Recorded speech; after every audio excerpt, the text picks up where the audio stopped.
We're looking at these 4 big questions.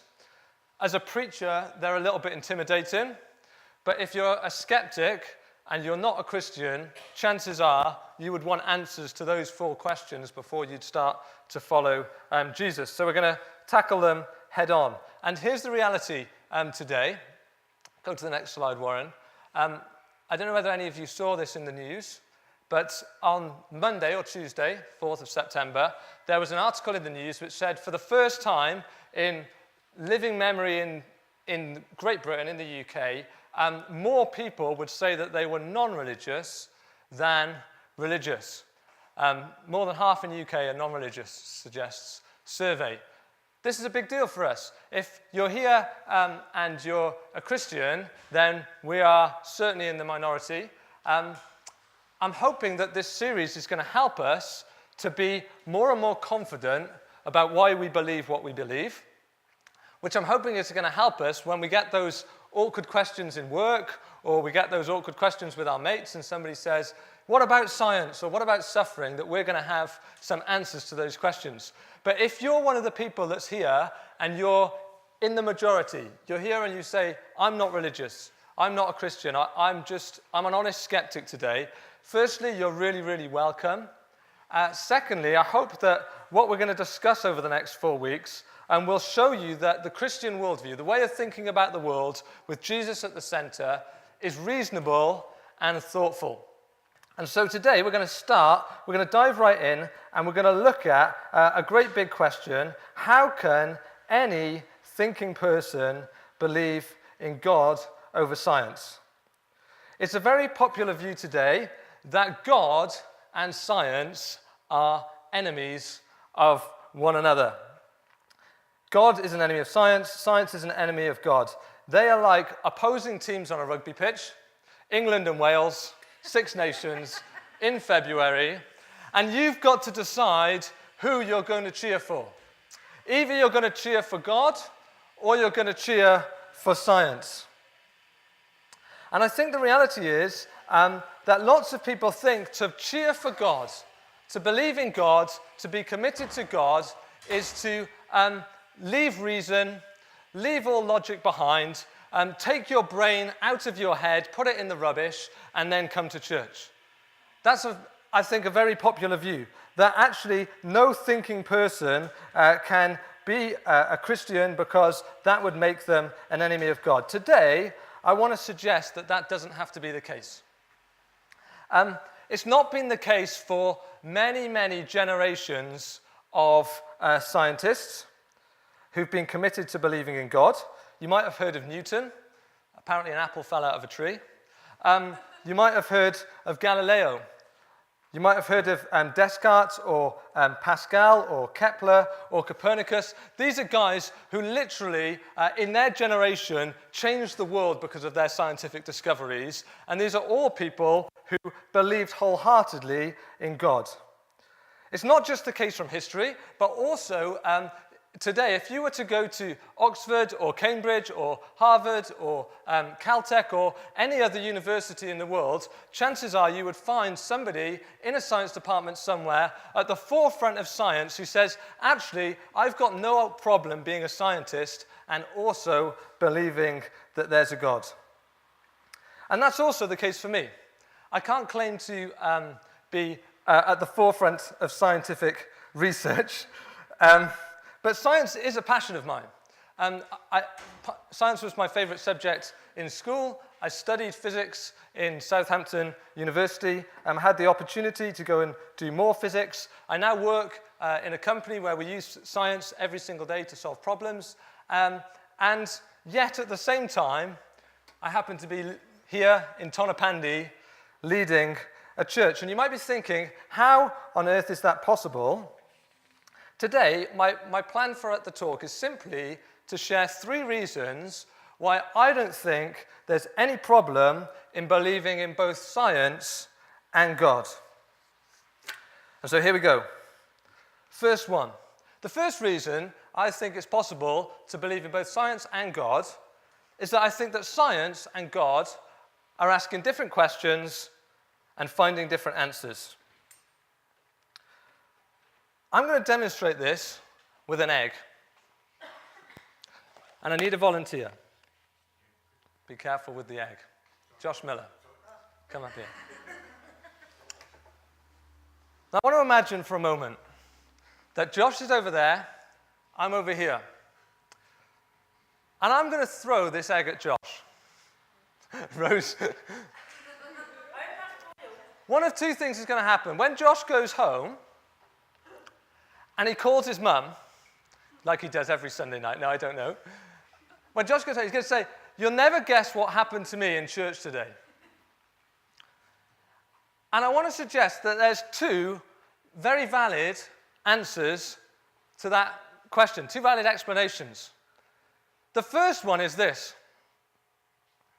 A Homo sapien on one side of the room had a chemical signal in his brain that led to his nervous system being triggered in order that an egg, I don't know, had an shot across the room, defying gravity, under projectile motion, eventually hitting Josh in the forehead, whereby the force of impact of the velocity of this egg was greater than the force holding the eggshell together, and the proteins, of which there are many inside an egg yolk, splattered Josh all over the head. A valid explanation. Do you agree? A scientific explanation, not a very good one, but an attempt, right?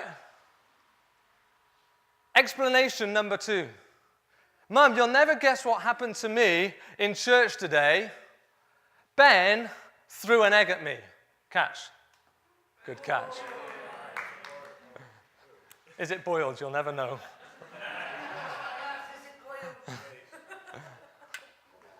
I want to suggest that the question that science is asking is very different to the question that theology is asking. Theology is the study of God. Science is the discipline of describing how something happens in the natural world. Right? I think we'd all agree on that. Religion or theology seeks to describe why these things happen. Science describes a process. Theology describes the person behind the process. And therefore, we aren't forced to choose between God and science. I think we all believe in science, right? If you don't believe me, you can give me your iPhone. I will hold it above the sink, and you can say go, right? We all believe in science. We all, every time we get in the car, every time we turn on a light switch, we put our faith, we put our trust in science. But it's important to remember that science is limited to describing the natural world in which we live.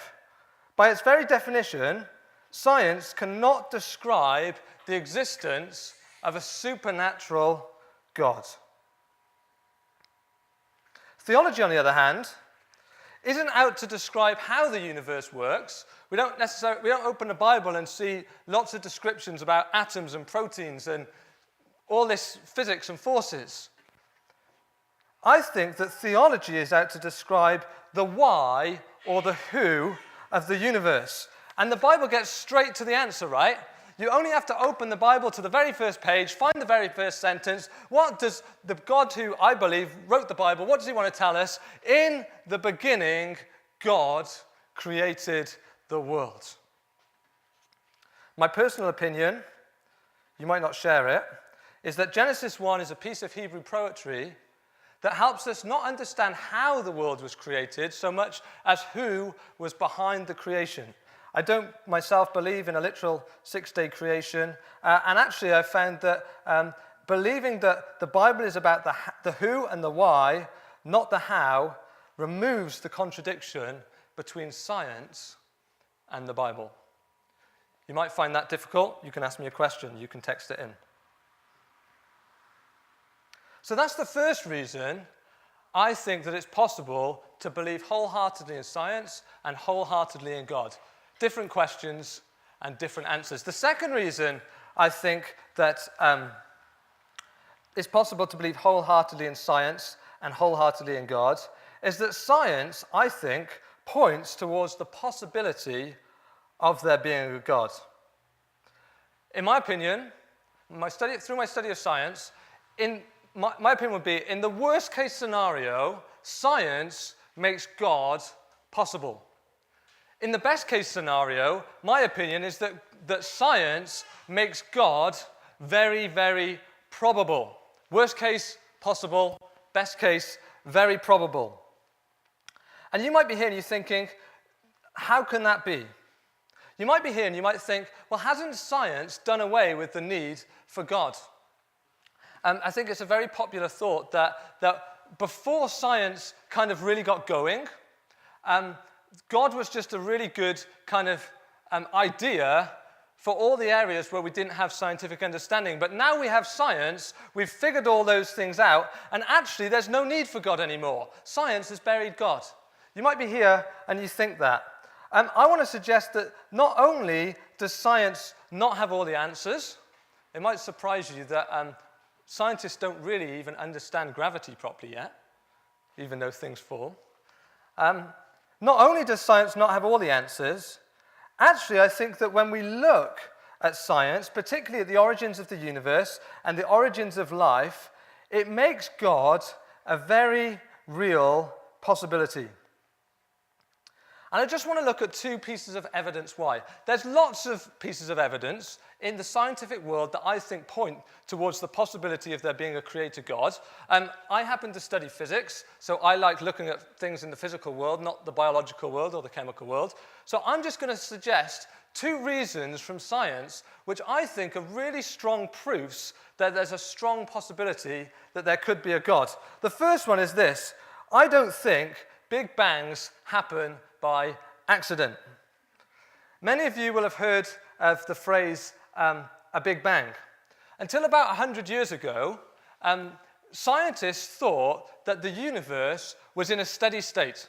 It was fixed. It was a fixed size, and it had been around forever and ever and ever. And then along came a guy that looked something like this. There he is, Einstein. Einstein had this theory called general relativity. I had to study it. It messed with my mind. How he got there through a thought experiment, I do not know, but he did. And Einstein kind of accidentally found through his mathematics that he thought that in order for his maths to work, that the universe needed to be expanding. And he wasn't very happy about that. But not long after him, a guy called Edwin Hubble, you might have heard of the Hubble telescope.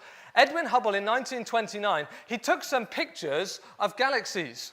And what surprised him that he wasn't expecting was that in these pictures, the galaxies were all moving away from each other. And the best way to imagine it is with a balloon. Let me show you. I have my balloon. This might work, it might not. You'll have to bear with me. I have my balloon with many stars on it. Imagine this is the universe. Here we go. This is what Hubble realized. He realized that the galaxies were all moving away from each other, and therefore he suggested that the universe must be expanding, like so. Do you see my stars? Can you see them? Yeah. You have to squint, right? And this is what scientists began to think. Well, maybe as time is going on, the universe is getting bigger and bigger. And it was not until the 1960s where actually two scientists called Wilson and, I've got it on here, Penzias or something like that, Penzias.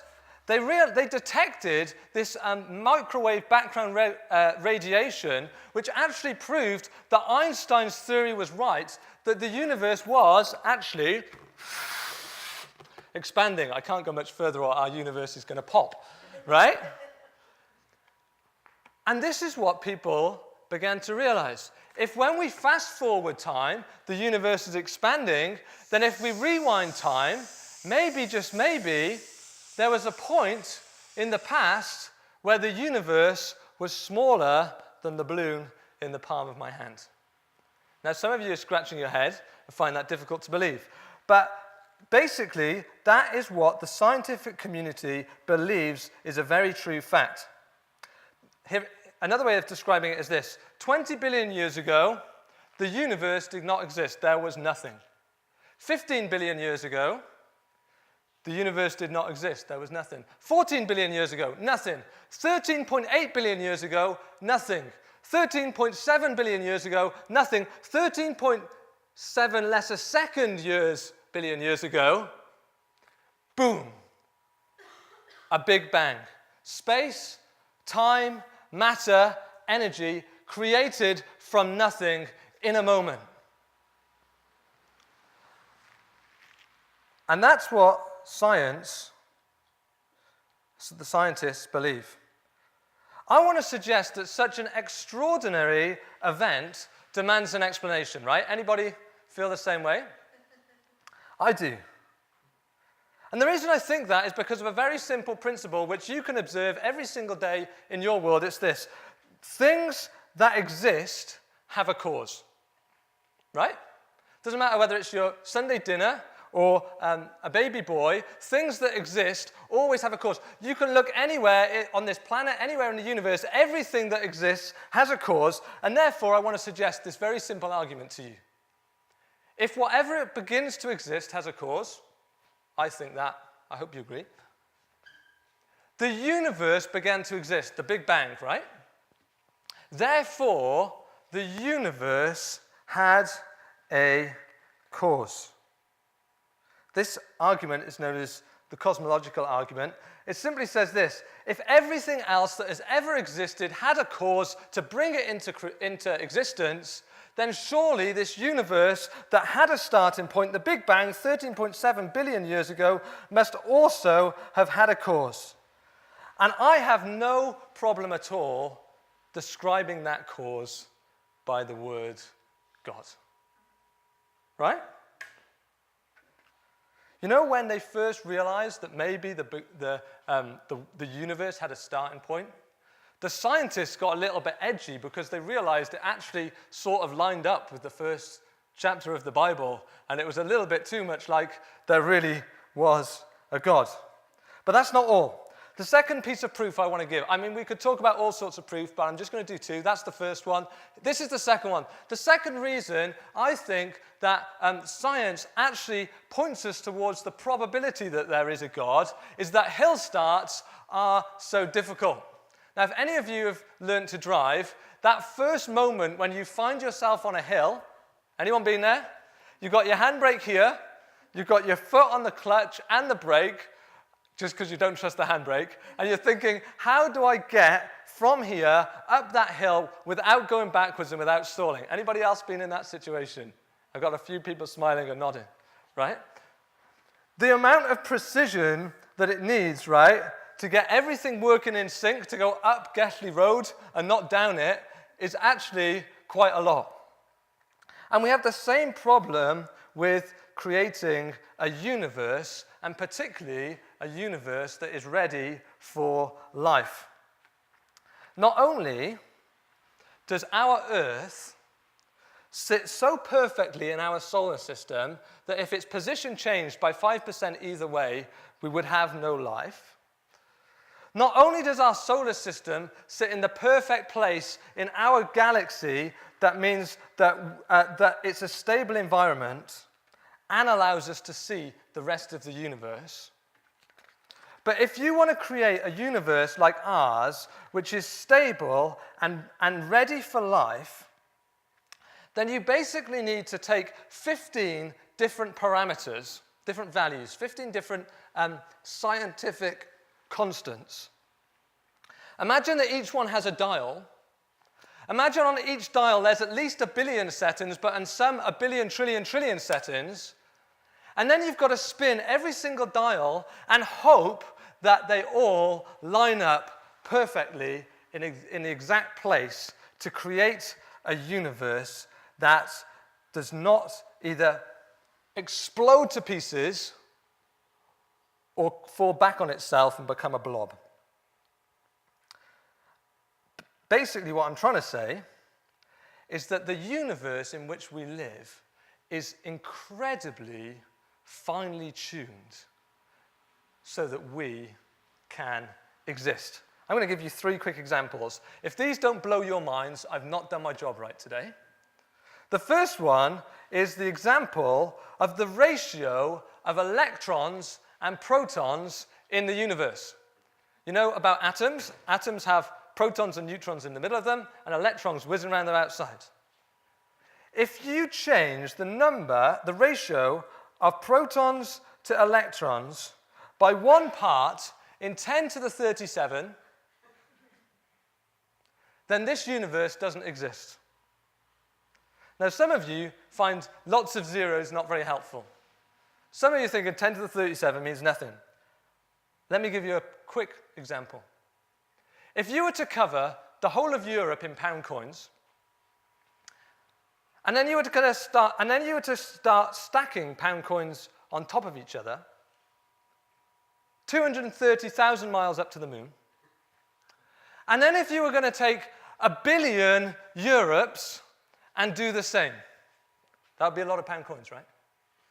And then if you were going to take 1 pound coin and paint it red, and then you were going to place it randomly somewhere in those 1 billion Europes of pound coins mounted up to the moon.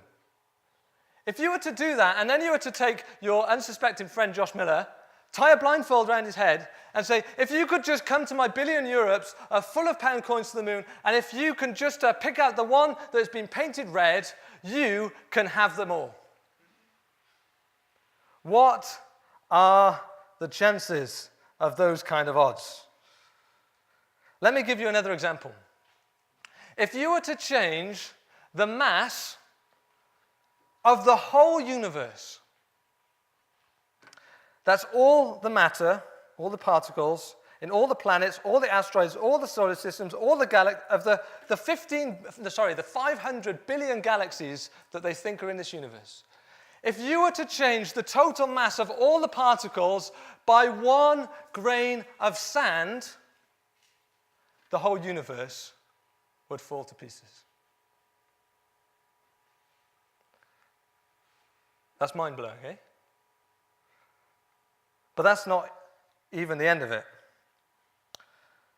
Perhaps the most crazy fine-tuning of all is the fine-tuning of a constant called the cosmological constant. And basically what this constant does is it controls the rate of expansion of the universe. So if this constant is too high, the universe at the Big Bang just flies apart. And all you've got is atoms everywhere. No planets, no galaxies, no order, just chaos, no life, no humans, no Tonopandi, where would we be, right? But if this constant is too small, the universe never expands and just remains as a very dense blob of matter. If you get it just right, you get a glorious universe like ours. But how right does it have to be? Well, there you are. 1 part in 100, I can't even do that. 1 times 10 to the 60. I think it's 1 billion, trillion, but I can't remember. There's a guy called John Polkinghorne. What a name, right? He's a theoretical physicist in Cambridge. And this is what he says about this 1 times 10 to the 60. He says, for us to be possible requires a balance between the effects of expansion and contraction, which at the very early start in the universe's history has to differ from equality by no more than 1 in 10 raised to the power of 60. That's that there. The numerate will marvel at such a degree of accuracy. The non-numerate, that's people like me, will borrow an illustration. Let's borrow an illustration. This is the illustration from a guy called Paul Davis. He points out that this kind of accuracy is like aiming a dart from one side of the universe and hitting a postage stamp 20,000 million light years away. Wow. Right? We've talked about 3 of 15 parameters which need that kind of tuning, that kind of perfection in order that a universe like ours could even exist. There's a few more parameters that you need for life, by the way.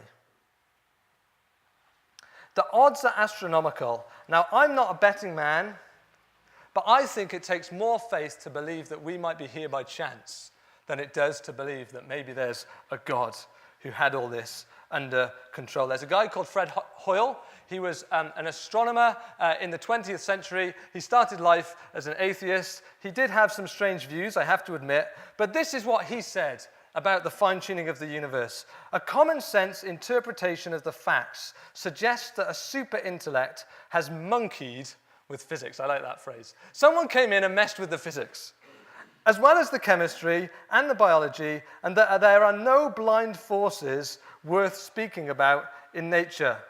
The numbers one calculates from the facts seem to me so overwhelming as to put this conclusion almost beyond question. I have to agree.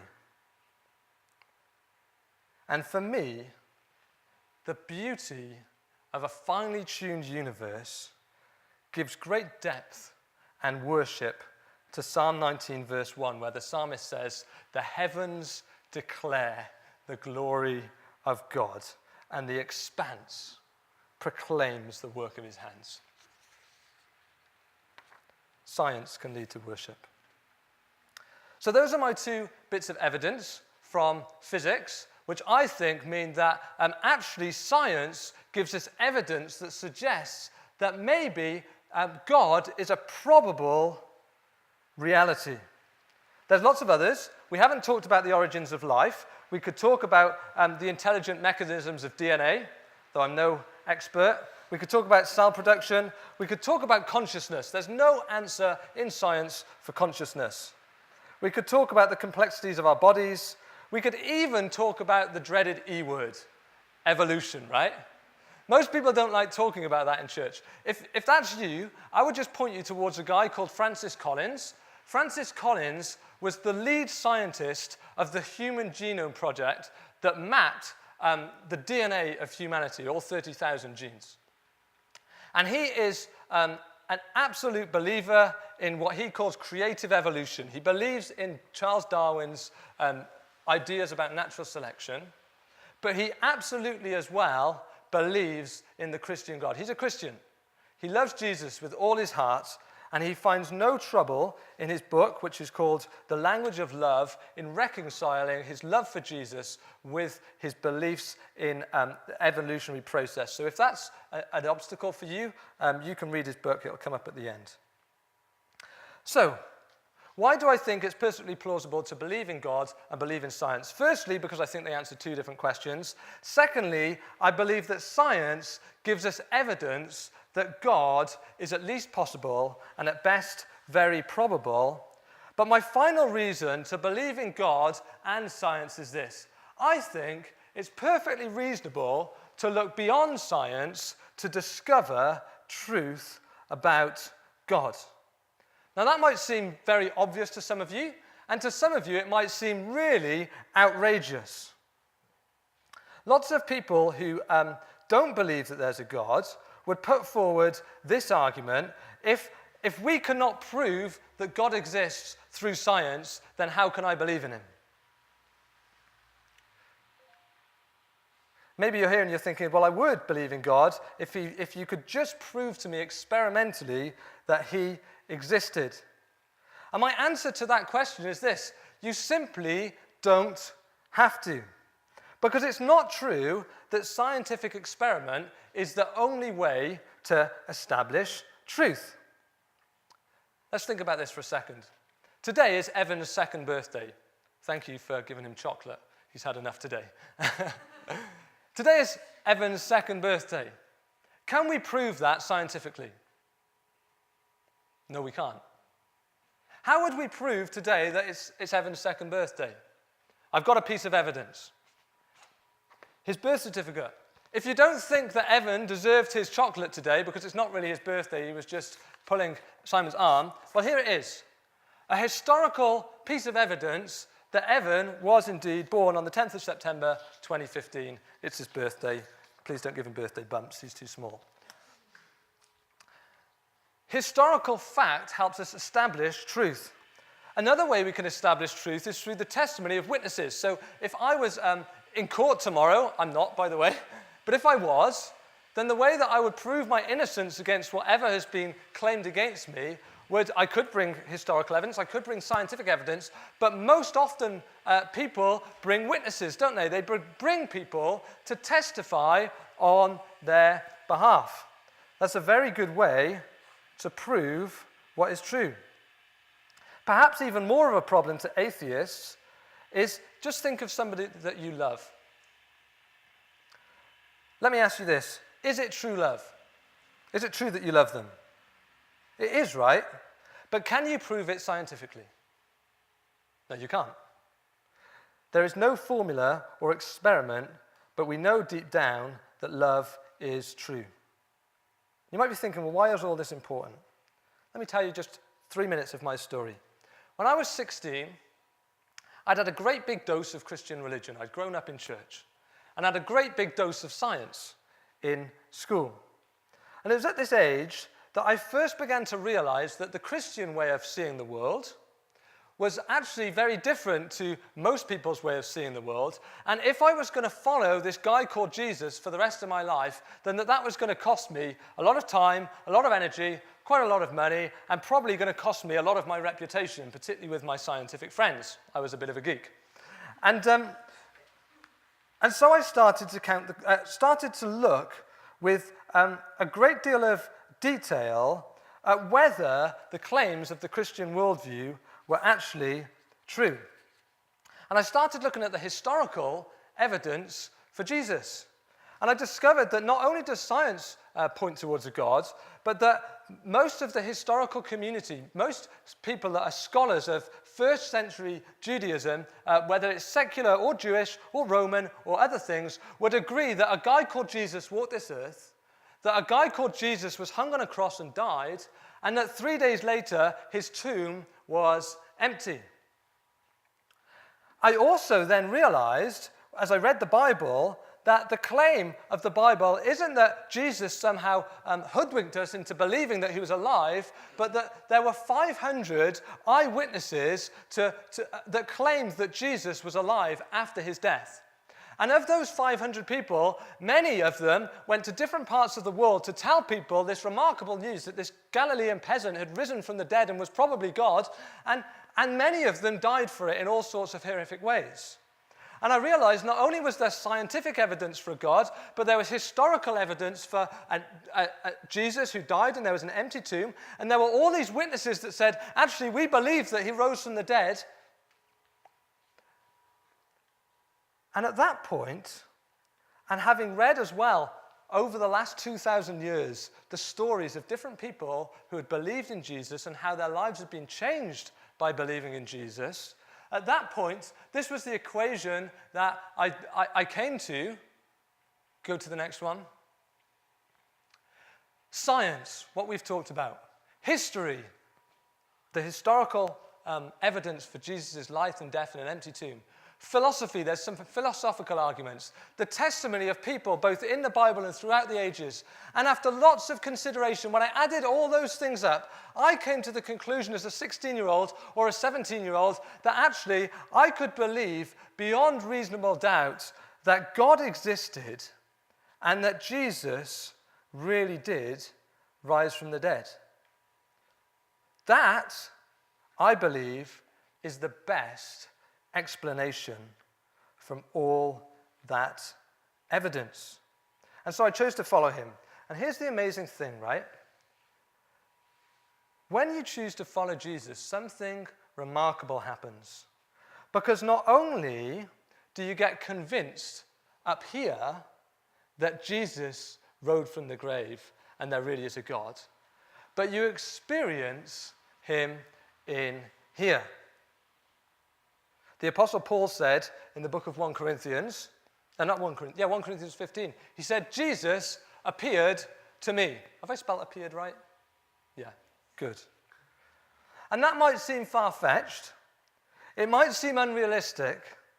But ultimately, I would have to say my faith is not just built on the phenomena of science.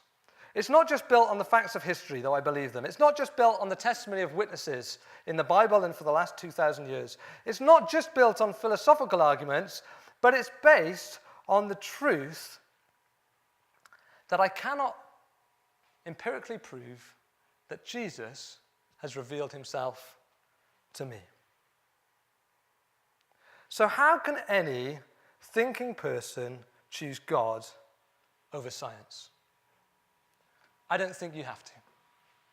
I don't think you have to. I think it's okay to believe in both. And as we conclude just the summary slide, for those three reasons that I've mentioned, because science and theology are asking and answering different questions. Because the scientific evidence at worst makes God possible and at best makes him very probable. And because it is perfectly reasonable to look beyond science to discover the truth about God. And when you do, I think that you could conclude that Jesus is God, that he loves me, and that there's the hope of heaven for those that believe. I hope that's been helpful. I know it's different to what we normally do. You may have hundreds of questions. Robin's been writing since the word go. I'm going to hand back to Simon, and then we're going to have some questions. Just like in 30 seconds, Warren, explain why you're a good person to answer questions. Yeah, so the reason that I'm here is not because I'm particularly a bright scientist, it's because I came to faith from an atheist perspective, and so as I was wrestling with the claims of Christianity, these were questions that were really, really important to me, and I spent a long time wrestling with them. Great, okay, so question number one. Are miracles scientifically impossible? So obviously we've had that Jesus was resurrected from the dead, and that's a core claim of Christianity. But surely people don't rise from the dead. Surely that is scientifically impossible. Should I? Yeah. Okay. So I would say the short answer is no, because I think any miracle lies outside of the realm of science. The scientific method, you need to be able to repeat something in order to have an experiment. It has to be repeatable. And a miracle, by its very nature, is something that's outside of space and time. It finds its cause in God, and therefore it's not repeatable, and you can't do any experiments about it, and it won't. And the resulting phenomena, what you see in space and time, won't make sense with what you see before and after. So, like water turning into wine, we can see that in this world, but we can't necessarily say that it didn't happen based on science, if that makes sense. So if you don't have a God, then a miracle is possible? No. If you have a supernatural God who can interfere, why not? That would be my answer. Cool. We've had this question in a few varieties. Where does the whole theory of evolution and man descending from apes, how does that fit in with what the Bible says about the creation of Adam and Eve? Yeah. Shall I go first? So my most honest answer is I'm not completely sure. Because I'm not an evolutionary biologist. I never have been and I never will be. And actually I decided, I was talking to Lois this week, I said, I'm going to read Darwin on natural selection. That's going to be a goal for my 30s. So I'm going to be 30 in March. That's going to be one thing I'm going to do.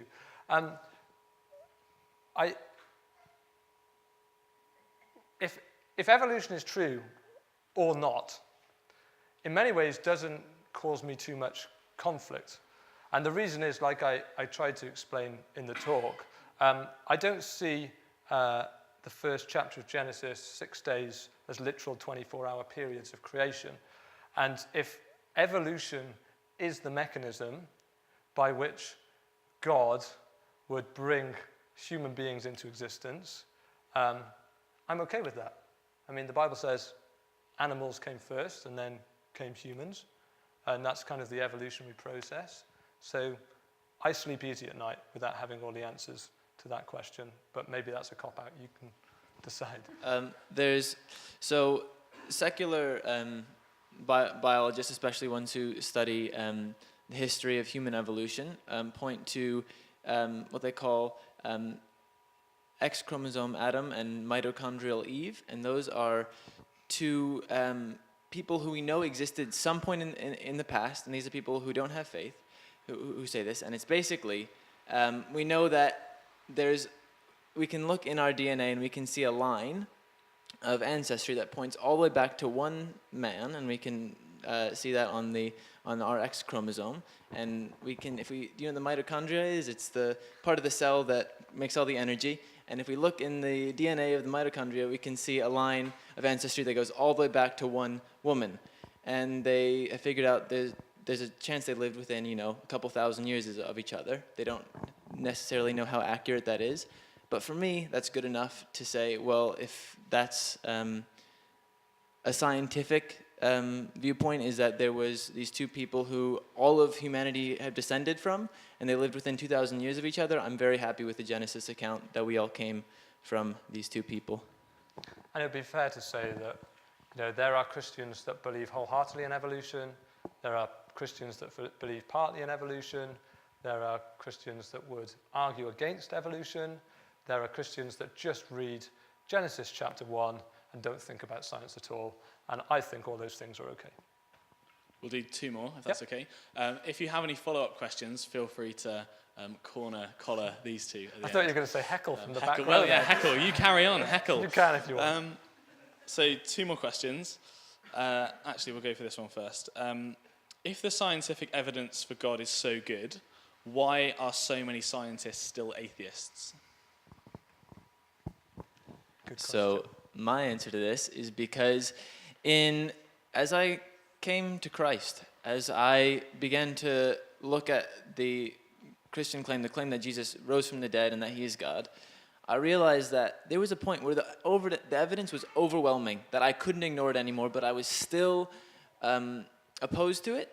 And my friend called me out on it. We were talking to each other when this happened, and he said, Warren, you're looking at the evidence. You can see that it's overwhelming. You can see the philosophical evidence. You can see the historical evidence. But the problem is, you're proud and you don't want to change your life. And that was it. that was the honest answer. And I think that's probably true of, atheists all around the world who just, they don't want to admit that they're proud and they don't want to change their life. Which is actually exactly what the Bible says about why we don't believe. Yeah. Anything to add? Yes, I think. I just don't want to say something that I don't agree with. So I think for me, part of it is, I'm still forming a thought, you can tell. I think just like the great goal of science, wouldn't it be awesome if science could explain everything? If you're a scientist and you get up every day and go to a university and study science, then the motivation or the golden kind of carrot waved in front of you that science could one day answer all the questions and there'd be a grand unifying theory of everything and science could reign and win and be worshipped. I think if you're a scientist, is quite attractive. And therefore, I think if you're that kind of a person, if you are scientific and you don't want to believe that there's a God or that science won't bring all the answers, then to remain as an atheist is the easier option, perhaps. I could tell you a story about one of my professors from university that I had a very interesting chat about this subject with, so if that's your question, come and talk to me. Cool, great. Last question, which I'm hoping your answer will lead us into worship, so we'll prep for that, Josh. Why would God bother creating all the other planets that are pretty much pointless? So there's just life on Earth. If there are billions of galaxies, then what on earth is the point of all of those if his only focus is this tiny little pinprick in the universe? I mean, I think that gets into the character of God and why he does anything.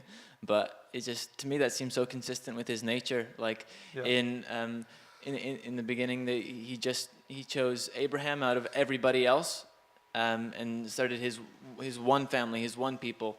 Then he had his one country, which was Israel, which was his nation. And then in that nation, he chose his one son, which was Jesus. And I think God loves to have one thing which is special, because the rest of it he just makes because he can. That would be my answer. Yeah, and I think at that point I would go to the Bible. I mentioned it in my talk, Psalm 19, verse 1. The heavens, that is the skies, the universe, declares the glory of God. If you're all-powerful, all-knowing, and you've existed for all eternity, Why not create a universe for your glory that no other being could ever get their head around? I think we're supposed to look up at the stars. We did it just the other week in Hay-on-Wye on a campsite, see the Milky Way and all those stars out there. And we're supposed to just go, wow, at the bigness of God.